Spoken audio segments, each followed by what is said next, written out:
Hey, everybody. Welcome to High Spirits. I'm Ben Larson, and with me, as always, is AnnaRae Grabstein. It's episode 44, and we're recording Thursday, May 23rd, 2024. Oh, my goodness. We have a show for you today. I don't think we could have had more fortuitous timing on this one. We have Michelle Bodian on from Vicente, and we're going to be talking about the Farm Bill and what's happening with the divided states of hemp and the continual fragmentation there. But man, oh man, AnnaRae, big Farm Bill news, even just last 12 hours, for 24 hours, my phone has been just ringing off the hook. And off the hook. It's just insane. So I'm in New York, different location again. Trying. I haven't even stepped foot in the Canaccord conference that I actually am here for, but has spent a great time up until late last night. Really enjoying the company of a bunch of people excited about what was happening, especially in hemp beverage. But a little bit of wind out of the sails this morning. Yeah, when we scheduled Michelle, we had a hypothesis that our listenership was really interested to dive into the state-by-state patchwork of hemp regulations and laws, and that we could have a really robust conversation about just that. And we were going to avoid talking about the Farm Bill unless something big happened. And something big happened, and we got new language. And so that is what we're going to be talking about today. I guess some people might have thought this was coming. I think both you and I were pretty surprised, and we're pretty dialed in. So I think that we're probably not alone in that. And on top of that, I mean, come on, this has not just been a big week on Farm Bill and hemp side. Yesterday was the first oral arguments in the Boies-Schiller case in Massachusetts, which is seeking to end prohibition using the judiciary, which is wild. We've got like New York through all kinds of wild moves out there last week when they announced that they're going to be overhauling their entire regulatory body, changing the leadership, and they're going to stop issuing loans from the Social Equity Fund. I mean, it has been a big week in cannabis and in hemp. So yeah, if you're feeling the whiplash, you're not alone. I remember back hosting Marijuana Today, we'd enter certain periods of like, oh, it's kind of a boring news week, and we'd have to like comb through Marijuana Moment and like see what was in the news, and it's like, oh, we could build an interesting narrative around that. This is not one of those times. It's coming at us like a fire hose, and I'm excited to talk to Michelle. I think we should maximize the time with her and bring her on. Yeah, let's do it. I'll cue it up and give the intro. Michelle Bodian serves as a partner in Vicente LLP's Boston and New York offices, where she's the co-chair of the firm's hemp and cannabinoids department. And she also serves as the general counsel to the Hemp Beverage Alliance. And before joining Vicente, she worked as a regulator and legal counsel in the Massachusetts Department of Agricultural Resources. And before that, worked in environmental and real estate law in Connecticut. So she has a really unique perspective as both a lawyer representing the industry, but also someone that's been on the other side working as a regulator. And I'm really excited to welcome Michelle today. Hey, Michelle. Hey. And she's also like one of the most treasured resources for the Hemp Beverage Alliance, and the amount of updates that she gives the group every other week. Yeah, it really displays how much and how fast things are changing in the hemp space. So Michelle, really appreciate all that you do for the community. Yeah. Oh, do things change here? I didn't know that. I thought it was nice, nice static laws, no updates, no changes. News to me. Status quo. Well, so with that, Michelle, would you give us an update on what has been happening with the Farm Bill over the last week, and even more recently, what just happened yesterday? Yeah, everything, I guess, would be the short answer. The longer answer, as everyone I think hopefully knows, every 5 years we get a new Farm Bill. We had our last one in 2018. signed December 20th, 2018. It's pretty often for farm bills to not hit that 5-year, 10-year. Over the past 20 years, I think we've had 2 or 3 that were on time. Everything else takes a little bit longer to get the federal government aligned. So consistent with that, we didn't quite get the 2023 farm bill we were expecting. So it's already kind of slipped. We've had continuing resolutions to make sure those key programs continue to be funded. SNAP and WIC and all of our commodities, grain, corn, so all of that. So you might not like where the funding is, but at least everything maintains and is continuing to be funded. I always like to get on my agricultural soapbox and remind people that the Farm Bill, agricultural omnibus bill, keeps America fed and growing, keeps all of our imports, exports, and does a lot more than hemp, which is what's bringing everyone, I think, today to the conversation where we're going to focus. But a lot goes into this program, and it does take a little bit longer to get done. So about 2 weeks ago now, although I will say I'm losing track of time, we did get previews from both the House and the Senate of what their versions of the Farm Bill is going to look like.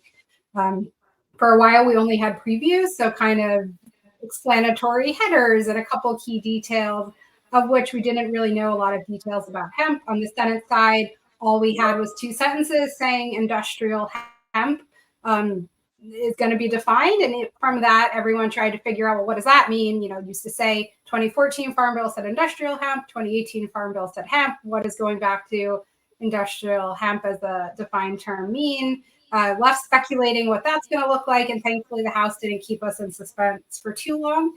So we did get full language that come out, sponsored by G.T. Thompson. And we do have the Farm, Food, and National Security Act of 2024. So what that does is give us finally the full language, the full draft on the House side of things. And that's the base text. So there's going to be amendments, and we'll get to the amendment that happened yesterday, kind of late in the game, but that did give us an overview of what it's going to look like kind of generally. So in that base text, we do have the same definition of hemp from the 2018 Farm Bill. That same definition carries over for right now in the base text. So hemp's going to remain the same, but we did get some new definitions.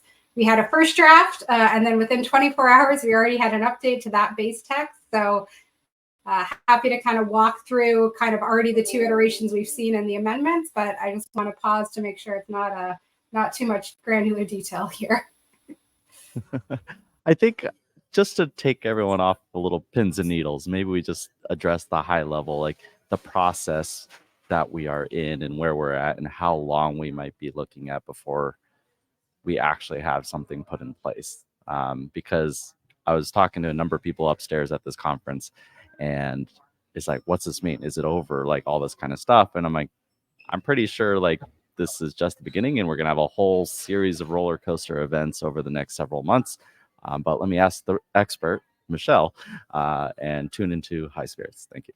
I was building suspense. All right, let's get to the punchline and the good stuff. So for those not familiar with the federal process, I think almost everyone's familiar with the state process. Basically the exact same thing. Amendments get filed. You got to go through both branches of the House and the Senate. They got to reconcile everything. We might not even get a farm bill this year. So amendments are going to get filed. Amendments are going to keep getting filed. And we're probably months or even a year away from what final language is going to look like. So if anyone doesn't like anything that's in any portion of this, and many people are upset, use your legislative process, write to your congressperson, let them know what you don't like. But it's very likely the final version is going to look nothing like this of what's proposed right now. Okay. And so people are That was a up in good arms punchline. of an amendment that was filed in the House, and the House version is in committee right now. Is that right?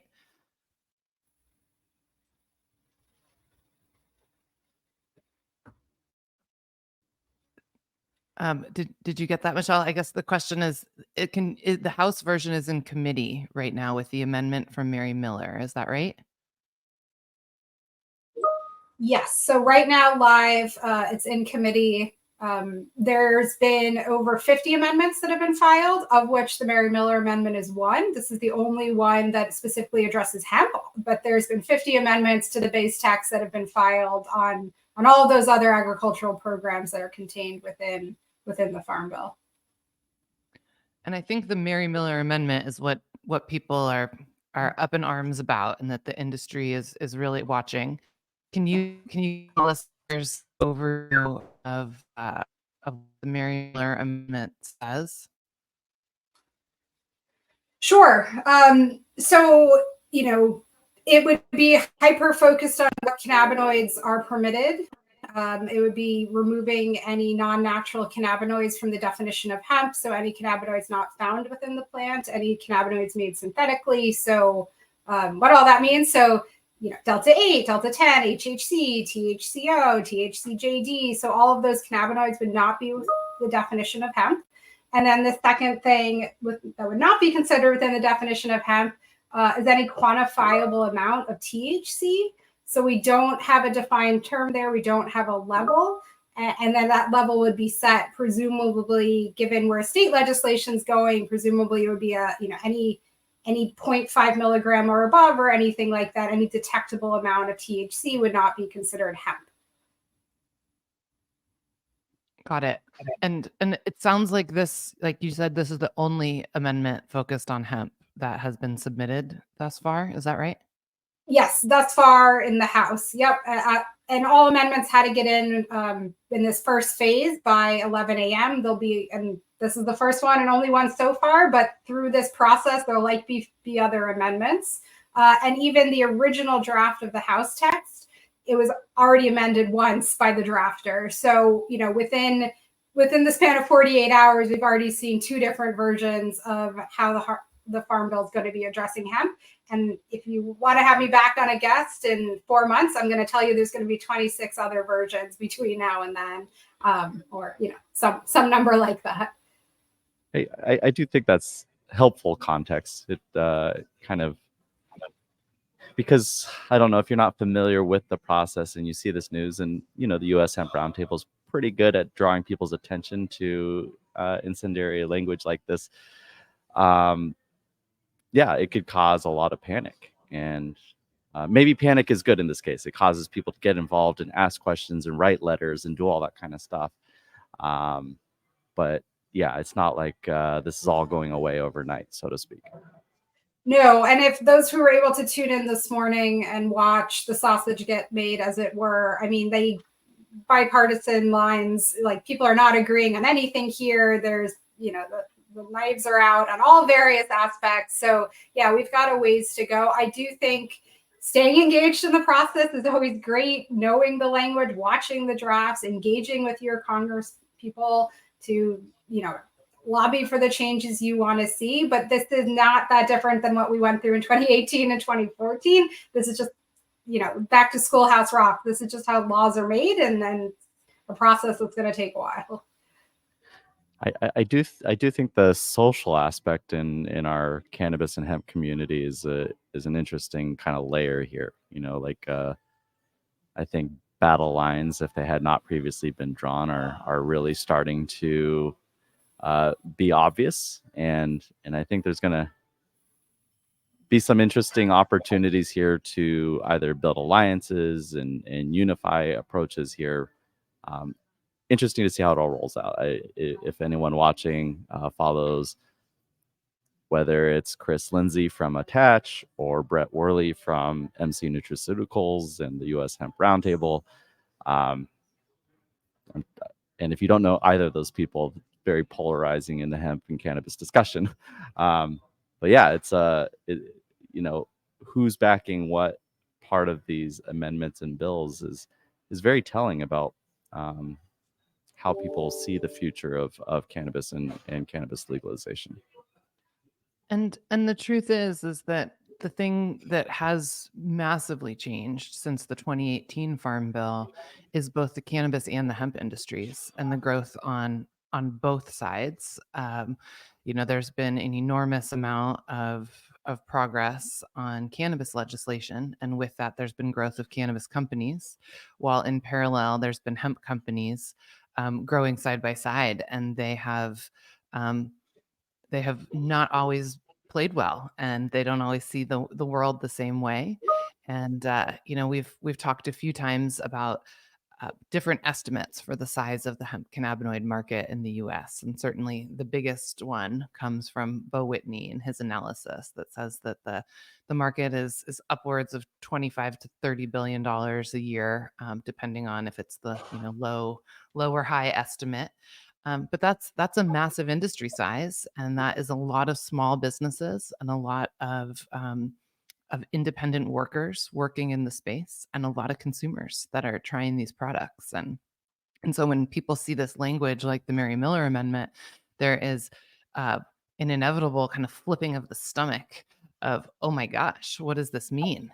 And so I'm sure that people that work in these businesses, own these businesses, are starting these businesses, investing in these businesses, are peeled to maybe this conversation, but also to all the news about what this could mean to their perspective on the next couple of years in their businesses. Well, and an interesting part of the narrative right now is like the impact of farmers, right? And I've seen some language out there that's saying that, this protecting what's going on right now, or the trajectory of a freer flowing hemp market is not in favor of the farmers. And I immediately, like, a big question mark appeared in my head. I was just like, well, all that material is coming from somewhere. And if you outlaw a large portion of that, 25 to $30 billion, I think it most certainly will impact farmers.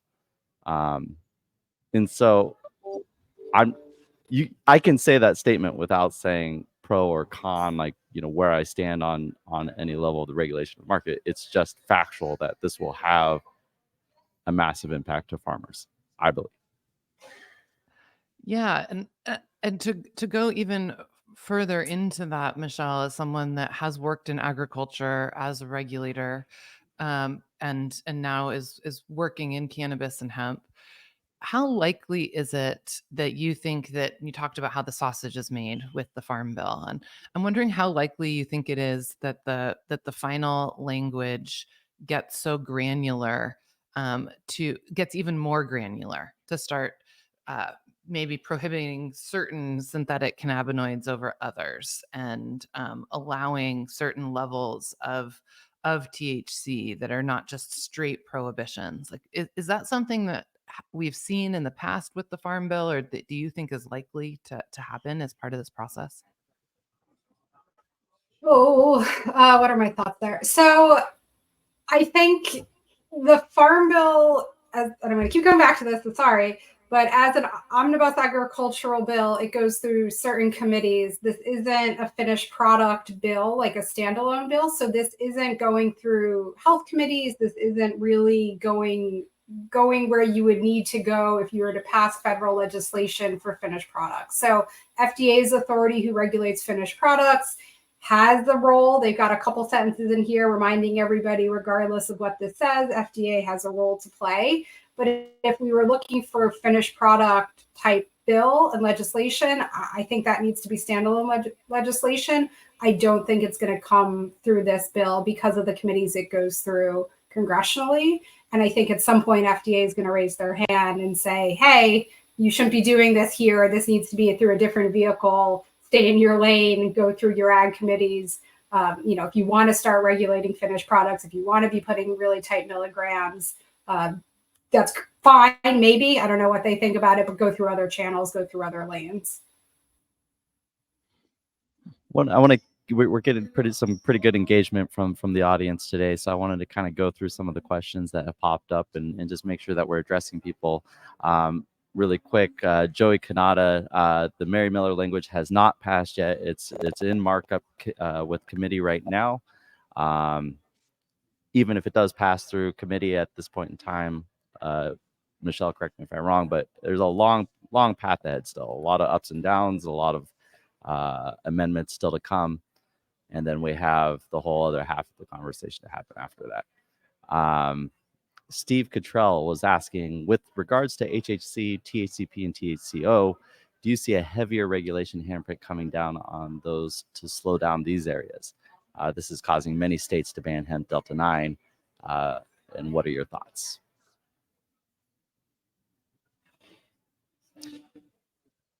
I think with the Mary Miller Amendment, certainly there's an effort to redefine hemp and hemp cannabinoids, what's natural, what's controlled.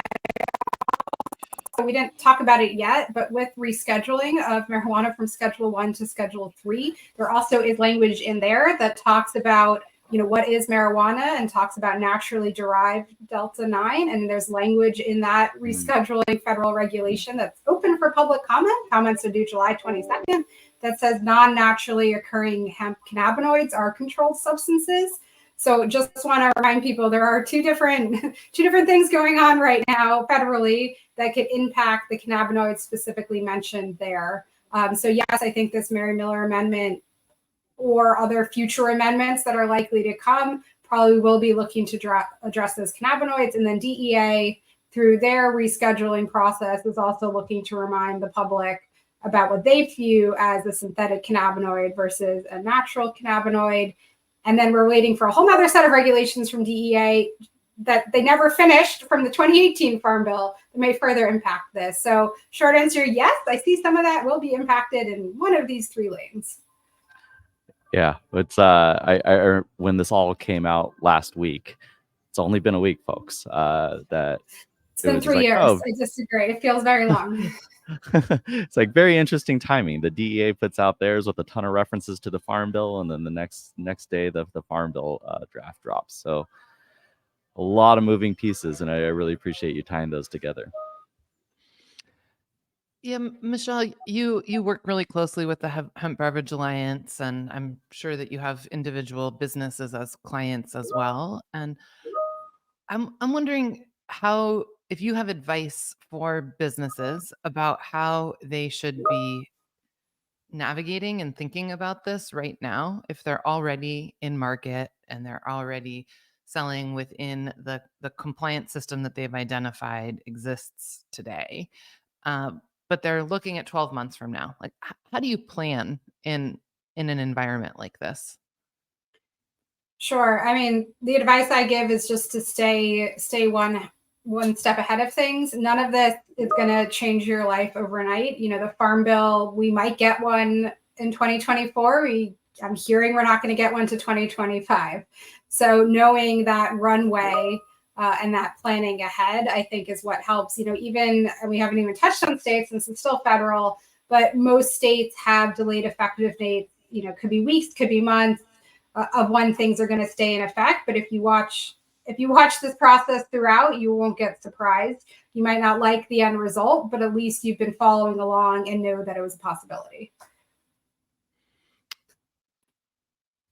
Well, so you said 2025. And so that means that whatever we're talking about here, even though this was supposed to be in 2023, we don't really know when this Farm Bill is going to get finished, and that none of the changes that we're talking about would take effect until the final Farm Bill is signed and complete. And that most likely won't even happen this year anyway. Yeah, that's right. So it'll be, effective when the president signs. Is it going to be the current president, the future president? A lot needs to go in. And then that sets the federal definition of hemp.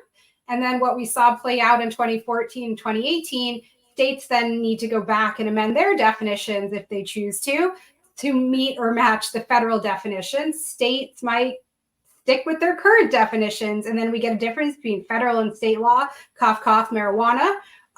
So don't know where this is all going to land, but yeah, likely not going to feel the impact, whatever it says, for quite a few more months here. Ooh, I think my blood pressure just dropped 20 points. That's good. Yeah, Thank you. Thank you. It's a perfect segue to talking about states, because where things happen a lot faster. That the cannabis industry is used to is and not the hemp industry quite as much, but having a substance that's federally illegal that then is legal at the state level. And there are states that have put hemp laws on the books and regulations to implement those laws. And my question, if you can answer it, and if we were to look at a place like Minnesota that has created some laws around hemp, if the worst case scenario happened for the hemp industry and there was a prohibition that came down through the Farm Bill, would the laws in Minnesota or other states that have them change as a result of that? Are they dependent on the Farm Bill, or would it just become more of a situation like the way cannabis is functioning? I hate to be a lawyer and say it depends, but it depends. So I could see a scenario where if the federal definition of hemp is more restrictive than Minnesota's definition, Minnesota might stick with their definition. That has implications. There's going to be some interstate commerce issues, so the products might not be able to be shipped in and out of Minnesota. But that's a possibility. But I don't think we're there yet of gaming that out, because, like I said, amendments are going to be flying. The first version of the House-based text of the Farm Bill basically kept everything status quo for finished goods and just made it easier to grow and process industrial hemp. Do we flip back to that first version? It's a possibility. Does some version of the Mary Miller Amendment or future amendments, here Browser's got one, come out? Maybe, but I think we're far away from what that looks like. Plus, who knows where rescheduling is going to land and the definitions there as well. I think the moral of all this is that Michelle and Vicente are going to be very busy for a long time to come. A little too busy, actually. Yeah, I imagine so. Summer. This is mind-numbing, trying to navigate all this and stay on top of it all. But in an attempt to do so, let's dive into some of the states and kind of talk about what is happening at a little bit of a faster pace. I know there's been a lot of movement. Again, if anyone's in the Hemp Beverage Alliance and following the Slack channel and what's happening in every state, it's basically the conversation we just had on the Farm Bill, but at a hyper pace in every state. And so one that's standing out right now, and I received a text asking about Illinois, and wondering if the most recent bill, if you could kind of describe it and if it actually went through or not, or if it got killed. I mean, the 4 bills, because I think that's where we're up to right now in Illinois. So there's 4. So Illinois and a handful of other states, kind of post 2018 Farm Bill, really hyper-focused their program on cultivation and processing for hemp, and didn't set up as robust regulatory framework for retail products. Other states did. Every state wants to do things a little differently. So Illinois, one of those states that didn't have express regulatory rules around retail sales. So 2 bills were introduced to expressly regulate the retail sales, adding testing, packaging, labeling, cannabinoid limits, they say age gating, for sale of the product. So those bills were introduced.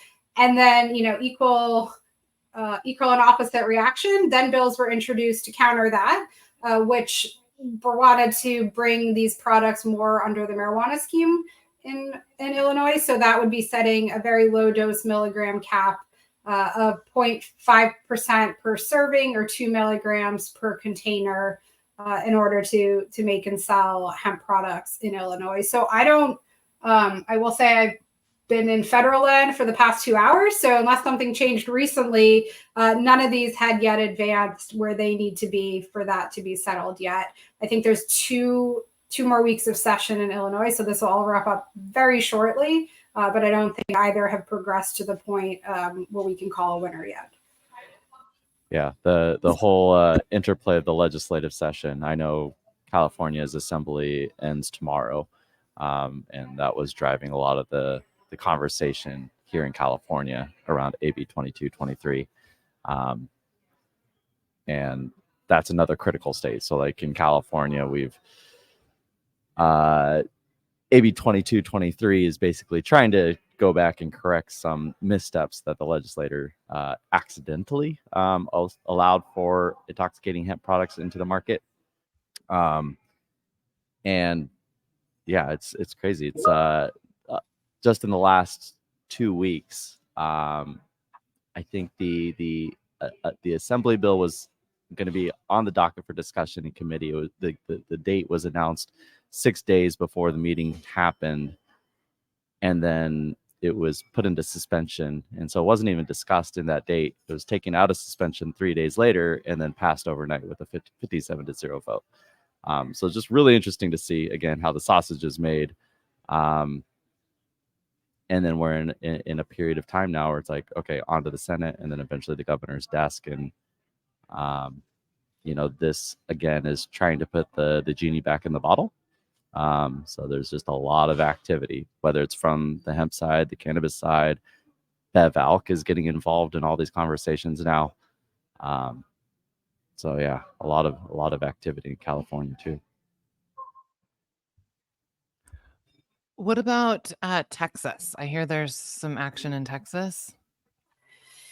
Yeah, Texas is interesting. Their legislative process, they meet essentially every 2 years, and in the off years they do studies and committees, and still do some work, but not as much work as typically is done in other cycles. And the lieutenant governor had come out and said one thing he wants to be studied is Delta 8 and Delta 9 and other intoxicating hemp products. So Texas is one of those states who had passed House Bill 1325 after 2018 Farm Bill. So they do have testing, labeling, registrations, and a very robust retail market. One thing they didn't have, though, is milligram limits, and they didn't address all cannabinoids. So it's the federal definition of hemp. So Lieutenant Governor calling on the legislature to essentially examine and study what to do about these cannabinoids.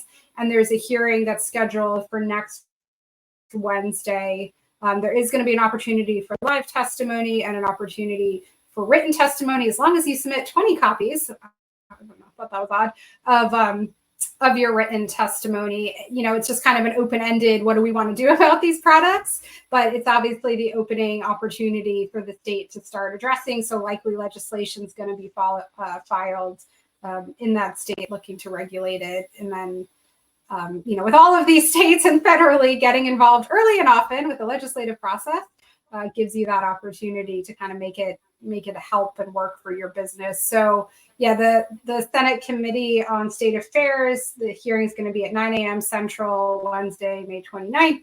And the exact language: banning Delta 8 and Delta 9, examine of the sale of intoxicating hemp products in Texas, make recommendations to further regulate the sale of these products, and suggest legislation to stop retailers who market these products to children.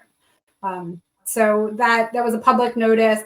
I posted it on my LinkedIn with the links to all the things of where you can testify and how to testify. But yeah, that's going to be a state to watch play out. It's got, a huge hemp product market. Yeah, definitely shout out to your LinkedIn profile. If you're not following Michelle on LinkedIn, go connect with her, because it's a wealth of steady stream knowledge of what's happening.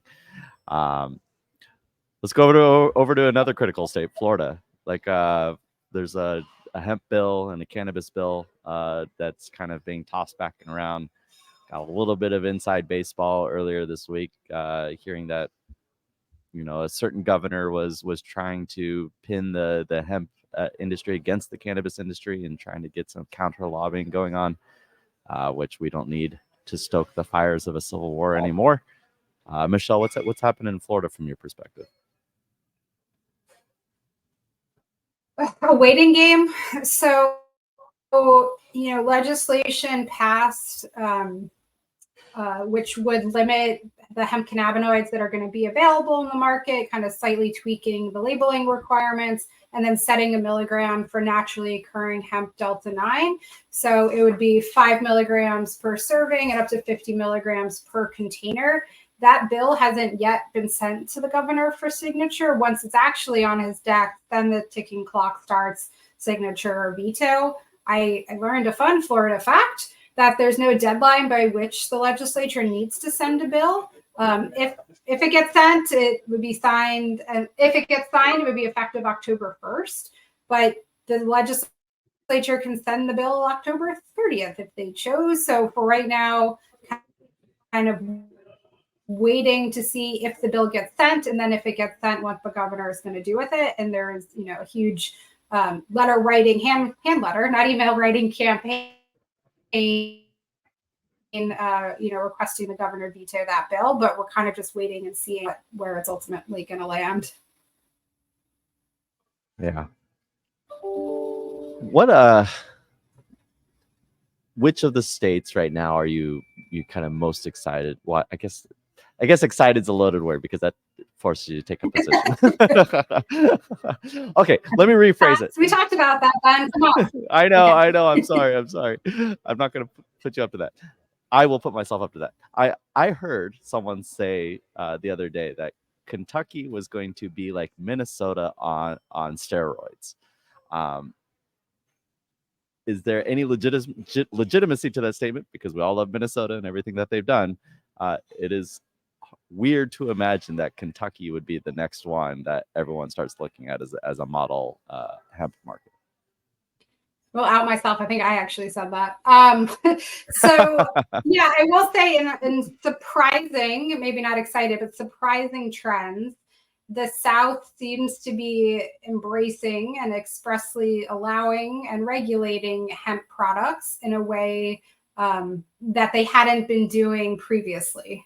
So it's a very carefully worded sentence. So, states that hadn't set up programs to allow hemp CBD in products have now set up programs to allow hemp Delta 8 and hemp Delta 9 and hemp HHC, which is to me surprising given that they had since 2018 to set up these programs and they're only now setting them up. So Georgia, Kentucky, Tennessee, just embracing the products and setting up, regulatory frameworks with testing, labeling, taxing, age restrictions, similar to Minnesota, and kind of following that framework.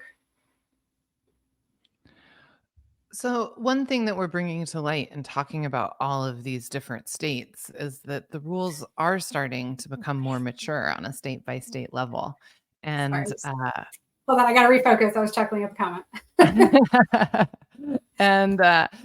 And okay, so state by state, all these different rules. And one of the things that has been really wild to see over the past couple of years is hemp brands getting to participate in interstate commerce and doing so in a very national brand style way of being able to have centralized distribution, sending products that are all the same into different states where they've decided that they want to commercialize them. And as this is happening, even when states are creating ways to allow hemp products, they are creating differentiation with packaging requirements, age restrictions, state level warnings that might be required.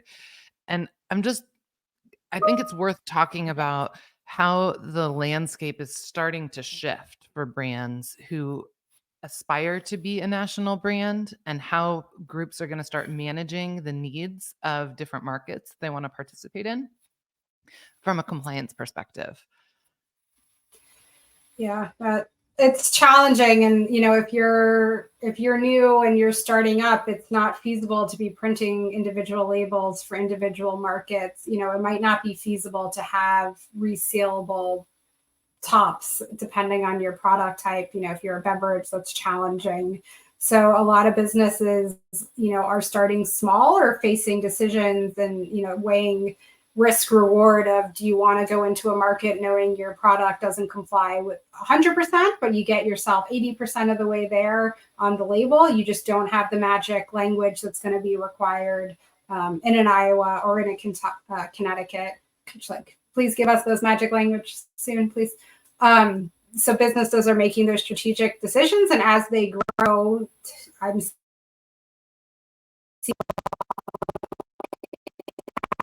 operators are then running off individual, labels to satisfy, Tennessee's language about saying these products may have a toxic effect, but there's reasons why you might not want that on your product in all 50 states if you don't know that that's normal in Tennessee, but it's not normal in the rest of the states. Yeah, what you're bringing up is something that I talk about often with folks of that compliance is a spectrum and isn't always black and white. And like you talked about getting 80% there. And that decision that a company needs to make and how they decide if they're comfortable being 80% there as opposed to 100% there, I think it is definitely very individual. But a big part that plays into that is enforcement. And I'm wondering if you have any insight about enforcement from on state level hemp regulations? I know we've seen some letters that have come from the FDA of label claims, like from the feds, but have we seen enforcement from the states anywhere? Yeah, I mean, plenty. Yeah, and FDA, interestingly, hasn't issued any warning letters in 2024 against any hemp companies. They've been hyper focused on, and they've been going hard weekly on flavored tobacco vape products. Hitting them with custom and borders, hitting them at the, at the import part, getting e-commerce, individual retailers. So hyper focused on that, but as compared to past years, like we're already mid-year, we don't have a single warning letter. FDA, if you're listening, I'm not encouraging you to catch up. I'm just stating a fact there. But yeah, that's federal. And at the state level, you are seeing enforcement. And it's either, in Texas, there's a lot of articles about sheriffs and law enforcement. Some of it ultimately, we tend not to get the end of the story and the follow-up, just the headline at the beginning, but confusion, particularly around flower-based products. Is this hemp? Is this marijuana? Do you have chain of custody to prove it? But even then, the non-flower products, state AG's offices, Connecticut has been issuing a number of lawsuits, number of targeted enforcement under consumer protection laws. Missouri governor coming out issuing lawsuits and going after some products. Florida, even pre this legislation passing, there was legislation last July. The Department of Agriculture has been doing a number of sweeps of all aspects of the supply chain, and they've been targeting particularly labels that are not in compliance. So even getting down just not product categories, but Florida hyper focusing on label violations. So yeah, I'd say at the state level it is happening. And obviously that's just what's publicized. And then there's all the private things happening that no one wants to talk about. Michelle, I know we're kind of in uncharted territory here, but you've been doing this for some time now. I want to go back to the farm bill a little bit, just because it's like the big umbrella that is kind of over everything right now. Federal law and state law. Yeah. Do you have any thoughts of where you think this ends up, say, a year from now? And I'm not gonna pull receipts on you. I'm gonna acknowledge that none of us know, but it's so hard to imagine. There's a lot of commerce that has spun up over the last 4 or 5 years, and it is, like I mentioned at the top of the hour, there's a lot of farmers involved. As AnnaRae said, there's a lot of small businesses involved. And frankly, a lot of people outside of the hemp and cannabis industry involved now. Big Alc is out there. I know they're doing work at the federal level and at the state level. Does this genie really go back in the bottle? I mean, short answer, no idea. Longer answer, given what the National State Association Department of Ag's wish list for the Farm Bill has been, and given where other, as you say, farmer trade associations, they're all hyper focused on having things on the cultivation and processing side be easier for industrial hemp. I think prediction, some version of that base text is going to stay that does ease the burdens on growing and processing for textiles and grains and fibers. And then I think if this farm bill gets as contentious as it already has been and will continue to be, especially leading up to the election, I could see a scenario where everyone's too busy fighting over all these other things that the definition of hemp stays where it was in 2018 and, basically status quo, which was, again, the base version of the House text that we got before they changed it, said all of that. So I could see a scenario where everything kind of stays the same for cannabinoid hemp, and industrial hemp's burdens get easier. They're predicting this is going to be the most expensive farm bill at $1.5 trillion over the next 5 years. So a lot of discussion is going to be focused on, the other 999 pages and not the 3 pages of hemp. Yeah, makes sense. What's your prediction, Ben? I'll just say ditto. I'm going to go with Michelle. Okay. I'm like, why would I follow with my own prediction after the smartest person on the call just gave theirs? That would just be social suicide. I hope you're right. It's my job as a business owner is to plan for the worst and hope for the best, or lobby for the best. And yeah, like I said, there's just too many forces from either side. It's such a polarizing discussion to imagine this to just like kind of go through in the direction that it currently is going. If money talks as it often does in the U.S., I think there will be a significant headwinds to the current trajectory. Yep. Well, we are getting close to our wrap time. Are there any other super hot topics we need to touch on before we move to our last call? What states did we not talk about? I'm excited. I'm excited for going up to Minnesota in a couple of weeks. Meet with all the regulators at the CANRA conference and see what their take is on all of this, and try to get the buzz in those conversations. I think it'll, and who knows how much will change in between now and then with all of this.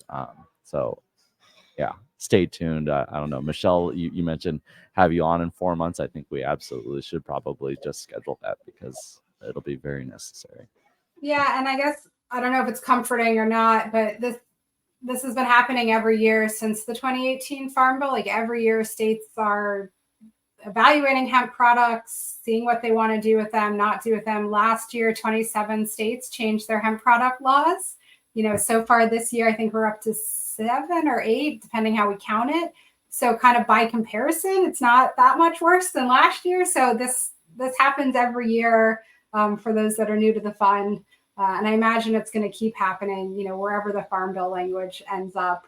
Everyone thinks they've got a new way to improve, and then, a new idea to help their business. So just stay engaged in the process. And then once the laws are written, someone has to implement them. And then we get regulations.